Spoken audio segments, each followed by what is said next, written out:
have seen the 90 minutes of the first Europa game of the year, and it was between Galatasaray versus Dynamo Kyiv. It was an interesting encounter between these two sides. But you know what? It ended 3-3. And I'm here with Paulo. Paulo, how do you do? Yeah, good evening. So how do you feel right now? Well, I feel very disappointed for Galatasaray. Though on a normal day for the neutrals, I think that's an entertaining match to watch. But for Galatasaray, I feel very disappointed. How do you explain being 3-1 up in the second half and you eventually draw the game? Playing a team that is rock bottom, giving them the first point of the competition. But I think for Galatasaray, all right. Let me just quickly ask you this question. First of all, is that Galatasaray seems to be in complete control. With a 3-1 goal lead. What do you think went wrong on their game management that allowed Dynamo Kyiv to stage such a remarkable comeback against Galatasaray? Yeah, like I've been saying before today's match, looking at Galatasaray, the way they've been playing in the Europa League, they've not been able to keep clean sheet. Both home and away, they've been conceding. And if you could watch the match from the beginning, you see that anytime the Dynamo Kyiv player attack their defense, there's always this, feeling that they will get a goal. And, being 3-1 up, it could have even been worse for Galatasaray if not for the VAR that overturned the red card given to the Galatasaray player, and at the same time awarding them a penalty to convert to make it 3-1. If the VAR had gone with the referee's decision, probably the Dynamo Kyiv team might have even won. So for Galatasaray, I think many things went wrong. Their defending was very, very, very, very, very bad. You could see it, they don't know how to defend. Considered 3 goals from 3 set pieces in this match, and they could have even considered a lot. Their goalkeeper was very shaky. The defense, Davinson Sanchez and co, they really led the team down. And the coach, I think he didn't get it right today. He was there watching the match. At a point, I was saying, you are 3-1 up, and you've seen that Dynamo Kyiv have been controlling this game. If you could see the what they call it now, the stats in the first half, the ball possession, how Dynamo Kyiv were controlling the whole field.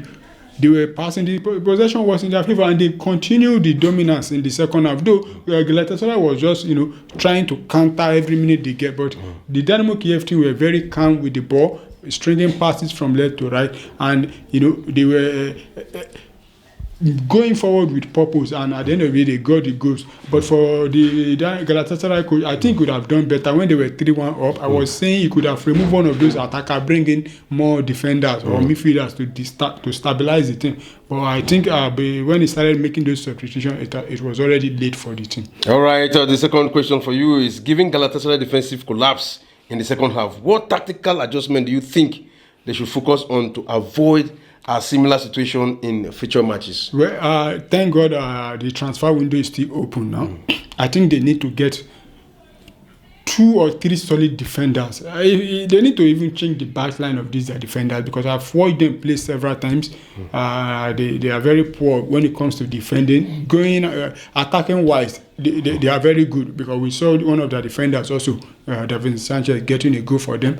But when it comes to the defending aspect, they don't know how to defend. Not just today's match, all their matches in the Europa League, including their leagues. We've seen them throw away 3 goals lead also in the second half of a league match, and they can't continue like that. The fans will be very, very angry. Because if you look at it, it's like their defenders, their eye too is on scoring goal, because the 2 centre backs got goal today. Yeah, they just they just always want to join the striker and attack. When it comes to their primary responsibility in the team, they always let the defense, and for the goalkeeper also, always shaky. He couldn't come out to claim. At least he could have come out to claim one of those area balls that were coming in, but he failed to do that. And in fact, the defense really collapsed. I don't, the Galatasaray that has been very, very good when it comes to the Europa League at home. There, you've played 6 matches before today, won the 3 at home. And away, you are very bad. You always get drawn, unbeaten away. But another opportunity for you to get 3 points against a struggling team, a team that failed to score. They have only scored 1 goal and conceded 17. And today now they've been able to triple the number of goals they've scored. So it's a very. So another thing, don't you think Osimhen should be doing better with what we saw today? You know, it was like towards the end of the game, it was packed. You know, came out. You know, trying to win balls, trying to build along with the forwarders and all. But at the end of the day, it was already late. Honestly, to be honest, it was a very painful result for me seeing Victor Osimhen. You know, after struggling, you know, we've seen he walks like an elephant. The way he outmuscles the defenders, the way he was jumping. Though he was unlucky to get not more than a goal today. You know, he really worked hard. But at the same time, I think Victor Osimhen also needs to calm down, because there are a lot of opportunities for him to have put the ball at the back of the net, but you know, he was too, I don't know if say too hasty in taking some ball where he could have easily calmed down and, you know, score those goals, but always in the rush to get those goals. And you know, at the same time, I don't know, maybe it's the energy in him, because we see the way he has been playing. And at the same time, I blame the coach also. You know, I was saying when the match was like around 3-1, he could have substituted Victor Osimhen, bring in maybe Batshuayi.